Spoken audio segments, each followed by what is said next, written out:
Abraham की पत्नी सारा के कोई संतान ना थी और उसके हागार नाम की एक मिस्री दासी थी। सारा ने अब्राहम से कहा, देख, यहोवा ने तो मेरी कोख बंद कर रखी है, इसलिए मैं तुझसे विनती करती हूँ कि तू मेरी दासी के पास जा। संभव है कि मेरा घर उसके द्वारा बस जाए।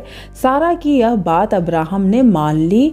इसलिए जब अब्राहम को कनान देश में रहते हुए 10 वर्ष बीत चुके, तब उसकी स्त्री सारा ने अपनी मिस्री दासी हागार को लेकर अपने पति अब्राहम को दिया कि वह उसकी पत्नी हो।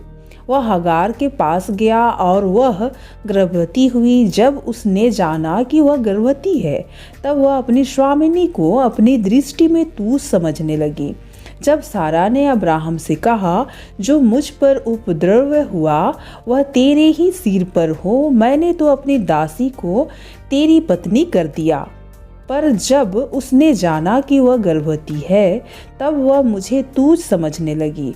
इसलिए यहोवा मेरे और तेरे बीच में न्याय करे। अब्राहम ने सारा से कहा, देख, तेरी दासी तेरे वश में है, जैसा तुझे भला लगे वैसा ही उसके साथ कर। तब सारा उसको दुख देने लगी और वह उसके सामने से भाग गई। तब यहोवा के दूत ने उसको जंगल में शूर के मार्ग पर जल के एक स्रोत के पास पाकर कहा, सारा की दासी हगार, तू कहाँ से आती और कहाँ को जाती है? उसने कहा, मैंने अपने स्वामिनी सारा के सामने से भाग आई हूँ। यहोवा के दूत ने उससे कहा, अपनी स्वामिनी के पास लौट जा और उसके वश में रह।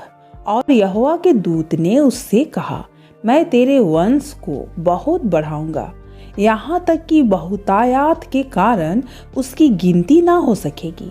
और यहोवा के दूत ने उससे कहा, एक तू गर्भवती है और पुत्र जनेगी, तू उसका नाम इस्माइल रखना, कि यहोवा ने तेरी दुख का हल सुन लिया है और वह मनुष्य जंगली गधे के समान होगा। उसका हाथ सबके विरोध उठेगा और सबके हाथ उसके विरोध उठेंगे, और वह अपने सब भाई बंधुओं के मध्य में बसा रहेगा। तब उसने यहोवा का नाम, जिसने उससे बातें की थी, अता एलोई रखकर कहा, क्या मैं यहाँ भी उसको जाते हुए देखने पाई और देखने के बाद भी जीवित रही? इस कारण उस कुआं का नाम बाएर लाई लोही कुआं पड़ा। वह तो कादेश और बेरेद के बीच में है। हगार को अब्राहम के द्वारा एक पुत्र हुआ और अब्राहम ने अपने पुत्र का नाम, जिससे हगार ने जन्म दिया था, इस्माइल रखा। जब हगार ने अब्राहम के द्वारा इस्माइल को जन्म दिया, उस समय अब्राहम 86 वर्ष का था।